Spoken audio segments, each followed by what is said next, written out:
नमो अरिहन्ताणं नमो सिद्धाणं नमो आयर्याणं नमो अज्झायाणं नमो लोये सौवसाहुणं मङ्गलं भगवान् वीरो मङ्गलं गौतमो गणि मङ्गलं कुन्दकुन्दार्यो जैनधर्मोऽस्तु मङ्गलम् सर्वमङ्गलमाङ्गल्यं सर्वकल्याणकारकं प्रधानं सर्वधर्माणां जैनं जयतु शासनं जैनं जयतु शासनं सर्वव्यापैकचिद्रूप स्वरूपाय परात्मने सोपलब्धि प्रसिद्धाय ज्ञानानंदात्मने नमः।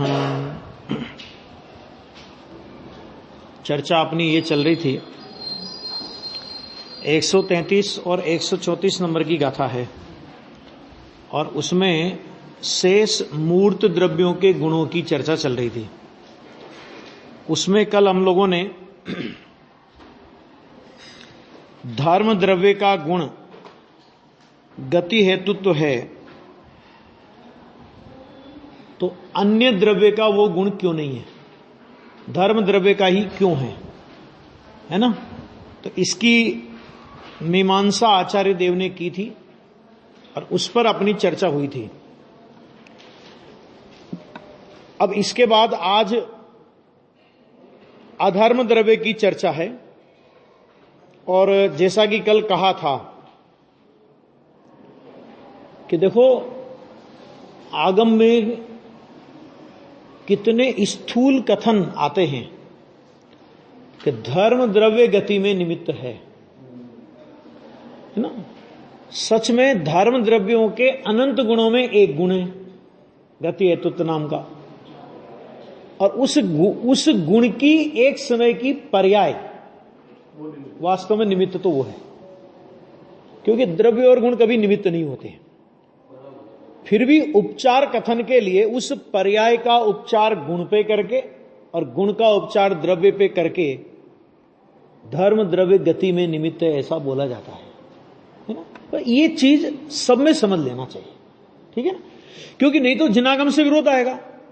क्योंकि अगर दो द्रव्यों के बीच में निमित्त नैमित्तिक संबंध की व्यवस्था हम स्वीकार करेंगे तो नित्य कर्तृत्व के प्रसंग की चर्चा आएगी जो मैंने कल आपके सामने 100वीं गाथा के आधार पर रखी थी, है ना। तो वो एक व्यवस्था है। तो बहुत अच्छा ये बातों का समर्थन गुरुदेव श्री के प्रवचनों में होता है पूरा। गुरुदेव श्री ने इस विषय को पूरा खोला है कि भाई गुण निमित्त तो गुण तो त्रिकाली है और निमित्त नैमित्तिक संबंध तो कार्य होता है तब होता है ना। तो कार्य में निमित्त कौन होगा कि उस जिसको आप निमित्त कह रहे हो उसका उस समय का परिणाम, जिस काल में उसको निमित्त संज्ञा मिली, ख्याल में आएगा ना। निमित्त नैमित्तिक संबंध कितने समय का है, एक समय का। नया नया करके भले वो लंबे काल तक चले, लेकिन कोई भी संबंध दो समय का नहीं होता है। समझ में आ गया? ये बात सब में लगा लेना। अब जितने भी कथन आवे ना वो सब में ये बात लगेगी। देखो अब इसी प्रकार एक ही काल में स्थिति परिणत समस्त जीव पुद्गलों को लोक तक स्थिति का हेतुपना अधर्म को बतलाता है। माने सभी जीव और पुद्गल एक साथ जो स्थिति रूप परिणमित हुए हैं, जितने भी जीव और पुद्गल एक साथ स्थिति रूप परिणमित हुए, उन सबकी स्थिति कहां तक। तो उन्होंने कहा कि लोक, कितना बढ़िया लिखा देखो, लोक तक स्थिति का हेतुपना। तो लोक तक स्थिति का हेतुपना ये शब्द धर्म द्रव्य में भी आया था। लोक तक गमन परिणाम का हेतुपना ये आया था ना कल। तो यहां पर भी ये बात आई कि लोक तक स्थिति माने जीव और पुद्गलों की स्थिति कहां होगी कि लोक तक होगी, लोक के आगे क्यों नहीं होगी। प्रश्न करे कोई अपने से कि लोक के आगे क्यों नहीं होगी, कि भाई साहब लोक के आगे होगी तो वही लोक ही होगा, क्योंकि लोक की परिभाषा यह है कि जहां जीवादि 6 द्रव्य पाए जाएं उसका नाम लोक, और जिसका जहां जीवादि 6 द्रव्य नहीं पाए जाएं, मात्र एक आकाश हो, उसका नाम अलोक आकाश। तो घबराने की जरूरत ही नहीं कि जहां जहां भी स्थिति होगी वो लोक होगा, तुम घबराओ मत। आ गया? तो ये लोक तक स्थिति, और स्थिति में कि अच्छा, स्थिति में निमित्त तो चलो अधर्म को बतलाता है, तो अधर्म में भी क्या लेंगे कि अधर्म द्रव्य, अधर्म द्रव्य के अनंत गुणों में एक स्थिति हेतुत्व नाम का गुण, और स्थिति हेतुत्व नाम के गुण का उस समय का परिणमन, उस समय का परिणमन, एक गुण का परिणमन, और एक गुण के परिणमन में पूरा द्रव्य को बोल दिया जाए। यानी इतने उपचार होते हैं। और ये किसको बतलाता है? अधर्म द्रव्य का। अच्छा, स्थिति का उपादान कारण कौन है? ये तो निमित्त हो गया। चलो अभी उपादान कारण कौन है जीव और पुद्गलों की स्थिति का? कल बताया था, धर्म द्रव्य का कल बताया था। तो अधर्म द्रव्य का उपादान, ये अधर्म द्रव्य आज निमित्त बताया। तो ये जीव पुद्गलों की स्थिति में कोई उपादान कारण भी होगा ना? क्रियावती शक्ति, मैंने क्रियावती शक्ति के 2 तरह के परिणमन, एक गमन रूप परिणमन और एक स्थिर रूप परिणमन, है ना? तो क्यों नहीं चला कि भाई उस क्रियावती शक्ति का इस समय स्थिर रूप परिणमन है। बहुत से लोगों को यह भ्रम होता है कि देखो आत्मा है तो शरीर चलता है, आत्मा निकल जाए तो क्या शरीर चलता है? नहीं, आपको बहुत स्थूल दृष्टि से वो तो चलता ही है 4 आदमियों के कंधों पर, तो वो अलग मुद्दा है।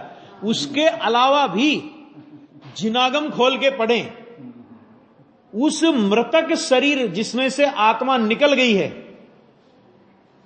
उसमें से भी प्रति समय अनंत परमाणु प्रति समय निकल रहे हैं, और अनंत परमाणु उसमें नए आ रहे हैं, नहीं आ रहे हैं। तभी तो क्या होता है? वधु आने लगी, नहीं आने लगी?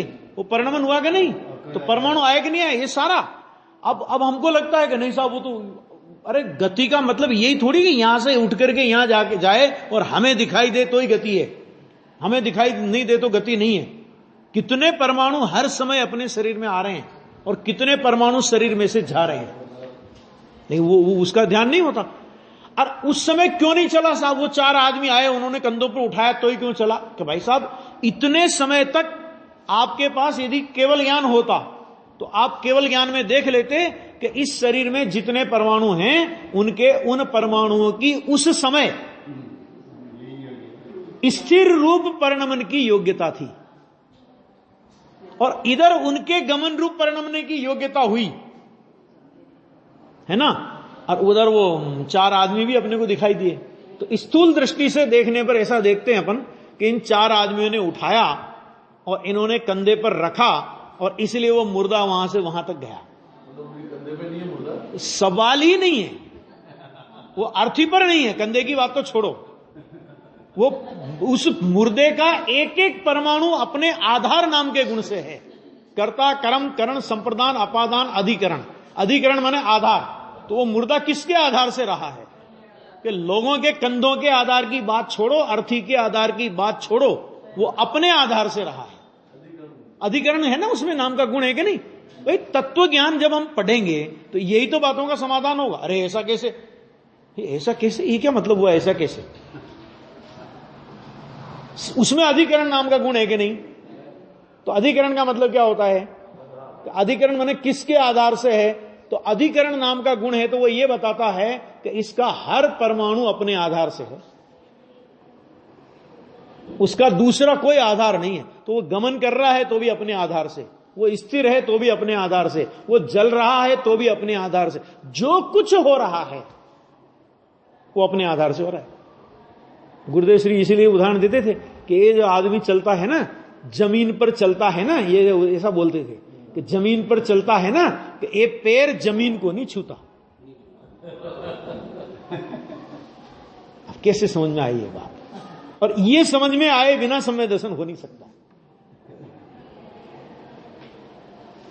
क्यों? क्यों? क्या अन्योन्या भाव है ना भैया।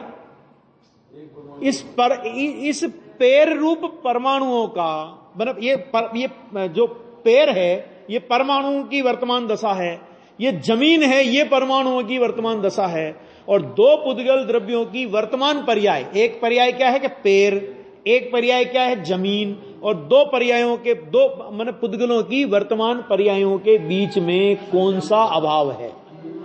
तो अन्योन्य अभाव है, तो फिर एक दूसरे में क्या करें, एक दूसरे के आधार से कैसे है?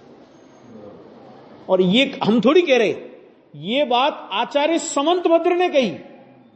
ये जो चार अभाव की बात पढ़ते हैं अपन लोग, ये आपको पता है कहां से आई है चार अभाव की बात? आप तो मीमांसा में है ही है, देवागम नमो यान चामर आदि विभूतया। और ये आप तो मीमांसा क्या है कि मोक्ष मार्ग से नेतारम भेतारम करम भूप्रताम ज्ञातारम विश्व तत्वानाम बंदे तदगुण लब्धे। ये तत्वार्थ सूत्र का मंगलाचरण है,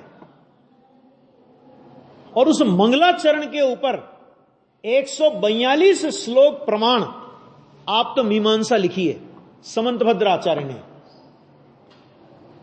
उस पर विद्यानंदी स्वामी और अकलंक देव ने अष्टशती माना 800 श्लोक प्रमाण और अष्ट सहस्त्री 8000 श्लोक प्रमाण टीका लिखी है। बोलो अभी एक तत्वार सूत्र के मंगलाचरण में। अब तत्वार सूत्र पढ़ते पढ़ते बरस बीत जाए, एक उपवास के फल के लोभ में पढ़ते हैं लोग कि रोटी भी खाने को मिलेगी और उपवास का फल भी मिलेगा। मैंने उस चीज को समझो ना कि उसमें आचार्य को कितनी गहरी बात लगी होगी, और उसमें ये चार अभाव की बात निकाली है। कहां है जैन दर्शन के अलावा किसके पास है कि एक पुद्गल? अब ये टेबलेट रखा है, अब ये टेबलेट इसके आधार पे नहीं है जो ये स्टैंड लगा है। टेबल के अब किसको अब ऐसा कैसे, ऐसा कैसे? अरे भैया सब अपने अपने आधार से है। टेबल का आधार टेबल, स्टैंड का आधार स्टैंड, टेबलेट का आधार टेबलेट, जमीन का आधार जमीन। कोई एक दूसरे का आधार पे नहीं है, और कोई एक दूसरे को नहीं छूता। ये समझना पड़ेगा कि साहब आंखों से तो दिखाई नहीं देता, कि सारी चीजें आंखों से दिखाई देने लगी, फिर ज्ञान का उपयोग क्या करेंगे हम? आंखों से क्या दिखाई देता है? कुछ नहीं होता। इंद्रिय ज्ञान है, बहुत स्थूल को विषय करता है, कोई दम नहीं उसमें। और वस्तु व्यवस्था के एंगल से अगर हम देखेंगे तो हमें ये दिखाई देगा। आ गया? तो यहां पर कहा क्यों? अब देखो ये अधर्म द्रव्य को बताता है स्थिति। अब क्यों? देखो, क्योंकि काल और पुद्गल अप्रदेशी होने से, वो तो जो धर्म द्रव्य में न्याय दिए थे वो वही न्याय है कि काल और पुद्गल कैसे हैं कि अप्रदेशी हैं। अप्रदेशी माने क्या बताया था कल? अप्रदेशी का मतलब कि एक प्रदेशी को गिना नहीं जाता। तो एक प्रदेशी माने अप्रदेशी होने से उनके यह संभव नहीं है। क्या संभव नहीं है? कि वे जीव और पुद्गलों की स्थिति में निमित्त हों। यह संभव नहीं है। क्यों संभव नहीं है? कि उनका खुद का वो एक प्रदेशी है, और जीव की गति, पुद्गलों की गति अथवा जीव की स्थिति, पुद्गलों की स्थिति पूरे लोकाकाश में होती है। तो वो द्रव्य होना चाहिए कि जो कम से कम लोकव्यापी हो। आगे बात। अच्छा, वो संभव नहीं है। और जीव समुद्घात को छोड़कर अन्यत्र लोक के असंख्यात में भाग मात्र है, इसलिए जीव भी स्थिति में, इसलिए उसके वह संभव नहीं, माने जीव निमित्त हो जाए। लो, अभी आचार्य खुद कह रहे हैं कि जीव के वो जीवों में और पुद्गलों की स्थिति में निमित्तपना संभव नहीं है। माने जीव अपनी स्थिति का, अपनी गति का उपादान कारण है। एक बात समझ में आ गई? ये बात तो समझ में आ गई ना? अपनी गति का तो उपादान कारण है, और अपनी गति का स्थिति का उपादान कारण है, अपनी स्थिति का उपादान कारण है। लेकिन दूसरे जीवों की वो गति का और दूसरे जीवों की स्थिति का, अथवा दूसरे पुद्गलों की गति का और दूसरे जीवों की स्थिति का भी वो निमित्त कारण भी नहीं है। क्यों नहीं है? तो उन्होंने एक ही कंडीशन डाली कि वह लोकव्यापी द्रव्य नहीं है। केवल समुद्घात के समय उसके प्रदेश पूरे लोकाकाश में व्याप्त होते हैं। बाकी तो जीव के प्रदेश कैसे हैं? तो अपने शरीर प्रमाण हैं। तो जो जिसके प्रदेश शरीर प्रमाण है वो लोकाकाश में स्थिति और गति में निमित्त होने वाले द्रव्यों, गति करने वाले और स्थिति करने वाले द्रव्यों में गति और स्थिति में निमित्त कैसे हो सकता है? आचार्य ने खुद निषेध किया ना, मैं तो नहीं कर रहा हूं ना, आचार्य खुद कह रहे हैं तो उपादान तो अपनी गति और अपनी स्थिति का उपादान तो वो है, वो तो कोई तकलीफ ही नहीं है। लेकिन दूसरे जीवों और दूसरे पुद्गलों की गति में और स्थिति में जीव द्रव्य निमित्त भी नहीं हो सकता, ये लिख रहे हैं आचार्य। असंख्यात भाग है, इसलिए उसके माने किसके? कि जीव के, वह माने क्या? कि स्थिति में कारण होना। धर्म द्रव्य में पढ़ोगे इसी बात को तो गति में कारण होना संभव नहीं है। अब बोलो, ये आचार्य कह रहे हैं ना, हमें जीव दूसरे जीव की गति और स्थिति में निमित्त भी नहीं दिखता, हमें उपादान तो दिखता ही नहीं जीव और पुद्गलों की गति और स्थिति में, लेकिन हमें क्या नहीं दिखता? कि हमें वो निमित्त भी नहीं दिखता। अब आचार्य कह रहे हैं हमें निमित्त भी नहीं दिखता, तो या तो आचार्य पे प्रश्न चिन्ह लगाओ। तो आचार्य भगवान किसके आधार पे कह रहे हैं? भाई आचार्य भगवान ने अपने उनको केवल ज्ञान है नहीं, श्रुत ज्ञान है। तो ये जो वचन आचार्य भगवान का आया, सत्य महाव्रत के धारी वीतरागी संत, कि ये वचन उनका किसके ज्ञान के आधार पर आया? सर्वज्ञ परमात्मा के ज्ञान के आधार पर, बराबर। सर्वज्ञ परमात्मा के ज्ञान के आधार से ही ये बात कह रहे हैं ना वो, कि जिनेंद्र भगवान ने एक 6 द्रव्य देखे। ये किन्ने देखे 6 द्रव्य? केवल ज्ञान में किन्ने देखे? जिनेंद्र भगवान ने। तो 6 द्रव्य तो जिनेंद्र भगवान ने देखे, और कौन किसमें निमित्त होगा ये अज्ञानी नक्की करेगा। नहीं आया समझ में? कि ये नक्की करेगा अज्ञानी, कि नहीं वो भगवान ठीक है, वो शास्त्र में तो लिखा है, लेकिन हम तो हैं ही निमित्त। अरे सर्वज्ञ भगवान ने नहीं देखा, और ये बात सही है कि जो चीज सर्वज्ञ भगवान ने नहीं देखी अज्ञानी को वही दिखती है। समझ आ गया? क्योंकि जो सर्वज्ञ भगवान को दिखती है, यदि वो अज्ञानी को दिखने लग जाए तो फिर अज्ञानी कहां रहे हो? जो सर्वज्ञ को दिखता है ना, उससे अलग अज्ञानी को दिखता है। अज्ञान, सर्वज्ञ भगवान कहते हैं हमें नहीं दिखता, निमित्त हमें नहीं दिखता। अज्ञानी कहता है कैसी बातें करते हो भगवान, हमें तो दिखता है ना। तो ये कहते हैं ये तेरी डेढ़ अकल है। समझ में? डेढ़ अकल मतलब समझे, डेढ़ श्याणा बोलते हैं गुजराती में, डेढ़ श्याणा, कि जो तेरी डेढ़ अकल है ना, कि ये तेरी डेढ़ अकल तुझे निगोद ले जाएगी। ये कह रहे हैं समुद्घात को छोड़कर अन्यत्र लोक के असंख्यात में भाग मात्र है, इसलिए उसके वह संभव नहीं है। आचार्य भगवान कह रहे, अमृतचंद्र आचार्य, लोक और अलोक की सीमा कैसी है? अचलित है। कल इसके लिए कुछ बात कही थी मैंने, कही थी ना कल? क्या कहा था? किसको याद रहा? कल ये कहा था, फिर से दोहरा देते अपने को, मुझे तो याद रहती। कल ये कहा था कि कभी कभी ऐसा होता होगा क्या, कल्पना करो जरा, कि लोकाकाश और अलोकाकाश में कभी कभी ऐसा होता होगा कि लोकाकाश कहता होगा कि भैया मैं इन द्रव्यों को झेलते झेलते, ख्याल में आ गया कि नहीं आ गया, इतना थक गया हूं, और तुम तो आराम से बैठे हो, अकेले पड़े हो, वहां पे कोई है ही नहीं तुम्हारे पास।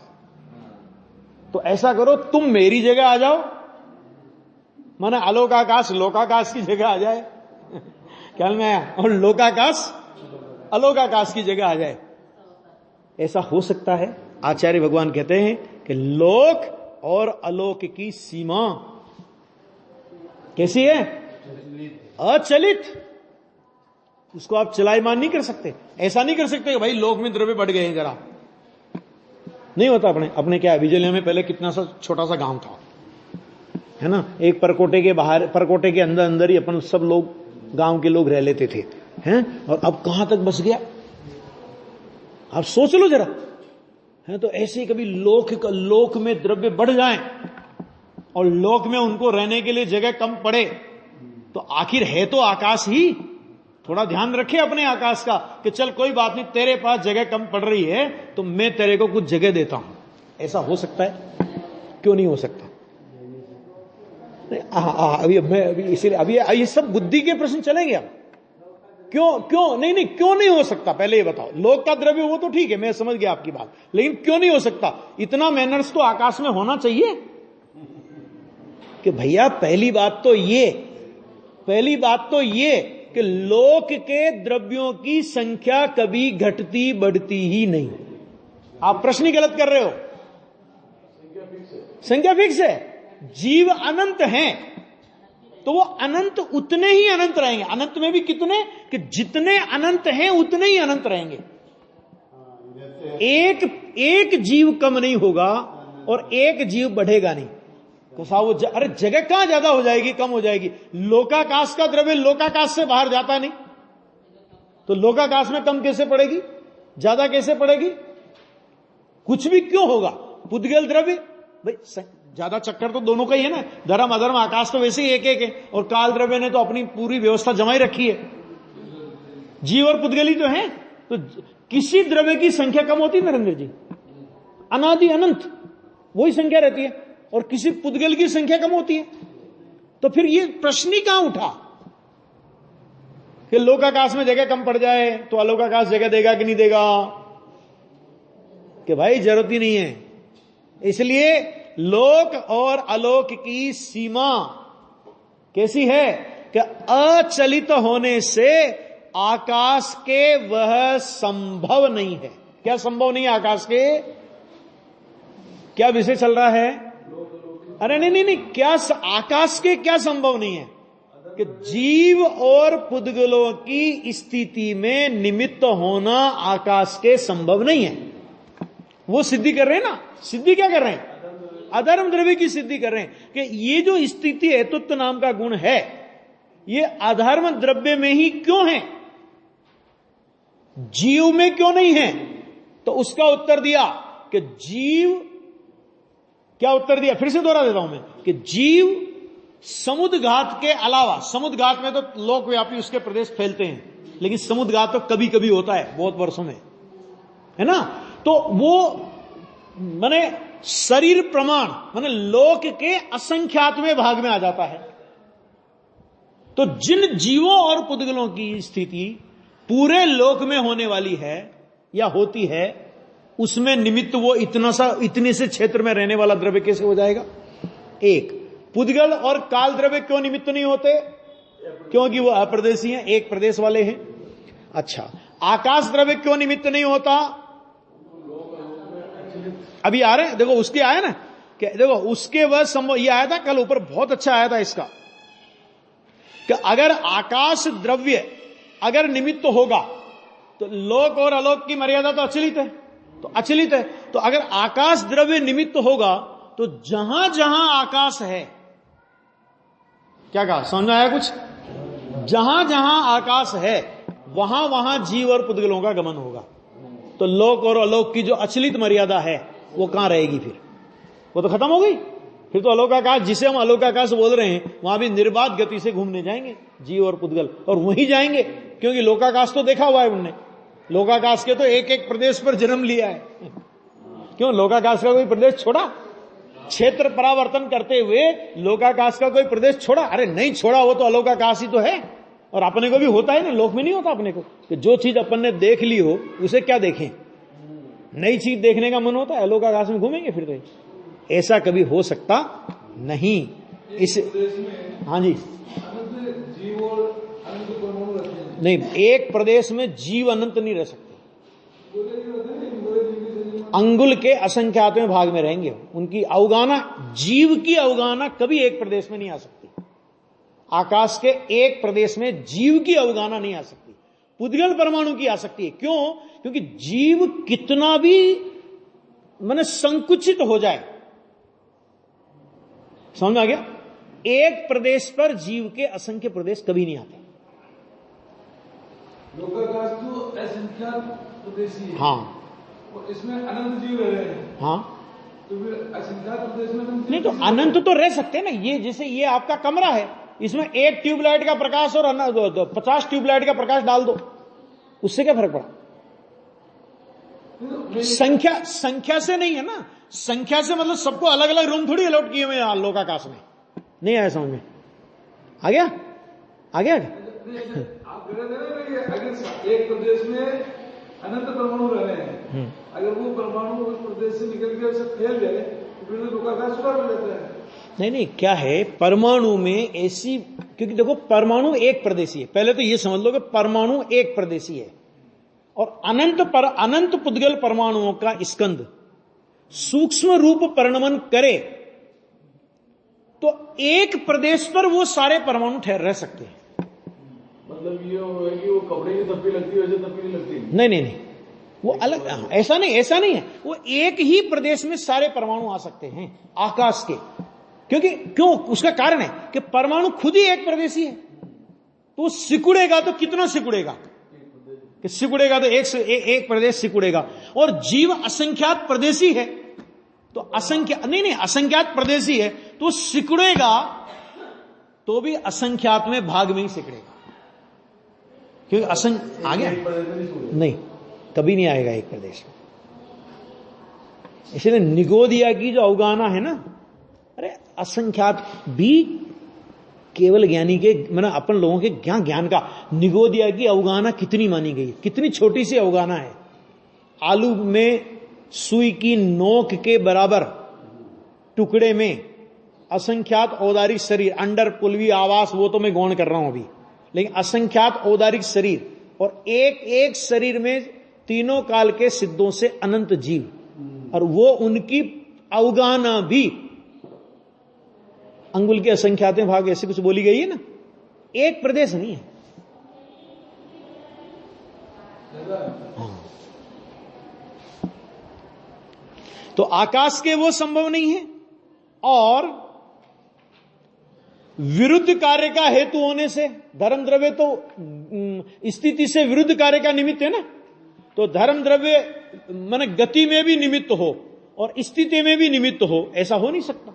कम से कम विरुद्ध कार्य का हेतु तो नहीं हो सकता, है ना। ऐसा होवे तो फिर तो क्या होगा, कल बताया था, बिना ब्रेक की गाड़ी एक चलती है, एक रुकती है, पता ही नहीं पड़ेगा उसका कुछ भी, किसमें क्या होगा, तो वो संभव नहीं है। ये बात हुई।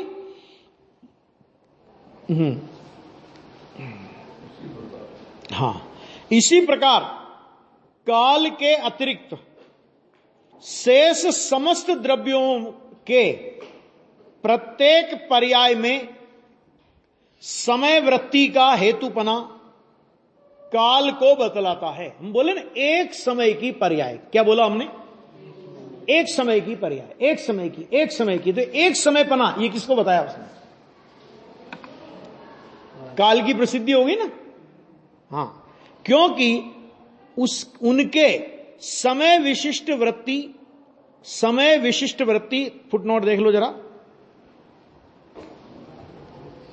काल के अतिरिक्त द्रव्यों की परिणति एक समय में यह परिणति हुई है, इस प्रकार समय से विशिष्ट है। एक समय में परिणति हुई, समय सिद्ध हो गया, समय से विशिष्ट है, अर्थात व्यवहार से उसमें समय की अपेक्षा आती है। आपको बोलना ही पड़ेगा ना, एक समय की पर्याय, एक सत्ता, मैं कुछ भी बोलो आप, कालवाची कुछ भी बोलो, 10 धर्म 10 लक्षण पर्व कितने दिन तक चलेगा, तो हमारा उत्तर क्या होगा, 10 दिन हो गया, ये व्यवहार काल सिद्ध हो गया। अष्टानिका पर्व कितने दिन चलेगा, 8 दिन, ये हो गया सिद्ध, कालवाची हो गया ना। मैंने उसकी न्यूनतम इकाई क्या है, कि न्यूनतम इकाई समय है, समय से ज्यादा उसके आप टुकड़े कर ही नहीं सकते। समय काल द्रव्य की अविभाज्य इकाई है, व्यवहार काल की अविभाज्य, उसको आप फिर उसको खंडों में नहीं बांट सकते। लेकिन व्यवहार काल के तो बहुत प्रकार है ना, समय, दिन, घड़ी, घंटा, सप्ताह, पक्ष, महीना, वर्ष, ये सब काल द्रव्य की पर्याय हैं। तो यहां उस समय की पर्याय को पकड़ा कि समय की परिणति हुई, इस प्रकार समय से विशिष्ट है, अर्थात व्यवहार से उसमें समय की अपेक्षा आती है। इसलिए उसमें कोई द्रव्य यानी काल द्रव्य निमित्त होना चाहिए। मैंने वो समय की विषय, मैंने समय तो को परिणति ख्याल में आई ना, उस समय विशिष्ट हुई ना, तो वो समय किसी की परिणति तो होगी। तो किस द्रव्य की परिणति है वो? कि वो काल द्रव्य की परिणति है। तो काल द्रव्य की सिद्धि हो गई, क्योंकि श्वेतांबरों ने जो तत्वार्थ सूत्र का सूत्र है, कालश्च, काल भी द्रव्य है, ये सूत्र है तत्वार्थ सूत्र का, तो उस सूत्र को तो रखा उनने। वैसे तो कुछ सूत्रों में भी परिवर्तन है उनके में, लेकिन इस सूत्र को रख करके इसका अर्थ क्या करते हैं वो लोग पता है? क्या अर्थ करते हैं? कोई आचार्य कहते हैं कि काल भी द्रव्य है। अपने यहां भी आया ना, कालश्च, काल भी द्रव्य है, तो छल ग्रहण कर लिया उन्होंने कि काल भी द्रव्य है। वहां तो इसलिए बात आई कि उन्होंने पंचास्ती काय का वर्णन किया, तो पंचास्ती काय का वर्णन पूरा होने के बाद कोई 5 द्रव्य नहीं समझ ले, इसलिए वो बुद्धिपूर्वक काल द्रव्य की चर्चा लाए और उन्होंने कहा काल भी द्रव्य है। माने भाई ये पंचास्ती काय जिनकी हमने चर्चा की कि ये तो द्रव्य हैं ही, लेकिन इनके अलावा काल भी द्रव्य है। अब उन्होंने क्या छल ग्रहण किया कि काल भी द्रव्य है, माने काल द्रव्य ही है ऐसा नहीं है, काल भी द्रव्य है। माने कोई आचार्य मानते हैं कि काल भी द्रव्य है, माने सभी, वो भी शब्द से भ्रम हो गया उनको। इसका मतलब यह हुआ कि काल द्रव्य पर सभी एक मत नहीं है, ऐसा उनको लगा। ऐसा नहीं है। अरे कोई पर्याय सिद्ध हुई, अरे लहर सिद्ध हुई, तो लहर सिद्ध हुई तो अपने को यह सिद्धि अपने आप हो गई कि नहीं होगी कि यहां पर कोई पानी का द्रह है। अगर यहां पानी का द्रह नहीं होता तो लहर किस पे उठती? तो परिणमन सिद्ध हुआ, तो परिणमन सिद्ध होने से द्रव्य सिद्ध हो गया, क्योंकि पर्याय बिना द्रव्य के होती नहीं, और द्रव्य बिना पर्याय के होता नहीं। आया समझ में? आया कि नहीं है? तो ये व्यवस्था है, क्योंकि पर्याय रहित द्रव्य और द्रव्य रहित पर्याय वो गधे के सींग के समान है। सामान्य रहित विशेष, विशेष रहित सामान्य होता ही नहीं कभी। तो वो कहते हैं, वो काल को बतलाता है, क्योंकि उसमें समय विशिष्ट वृत्ति कारणांतर से सदती होने से, अर्थात उनके समय से विशिष्ट ऐसी परिणति अन्य कारण से होती है, इसलिए स्वतः उनके वह समय वृत्ति हेतुपना संभवित नहीं है। इसी प्रकार चैतन्य परिणाम जीव को बतलाता है, क्योंकि वह चेतन होने से शेष द्रव्यों में संभव नहीं है। इस प्रकार गुण विशेष से द्रव्य विशेष जानना चाहिए। अब ये बात होने के बाद जो इसका भावार्थ है, भावार्थ में इसी बात को और सरल तरीके से समझाने का उन्होंने प्रयास किया है, वो चर्चा अपन करेंगे। और उसके बाद द्रव्य के प्रदेशत्व और अप्रदेशत्व रूप भेदों की चर्चा आगे और भी अपनी आएगी।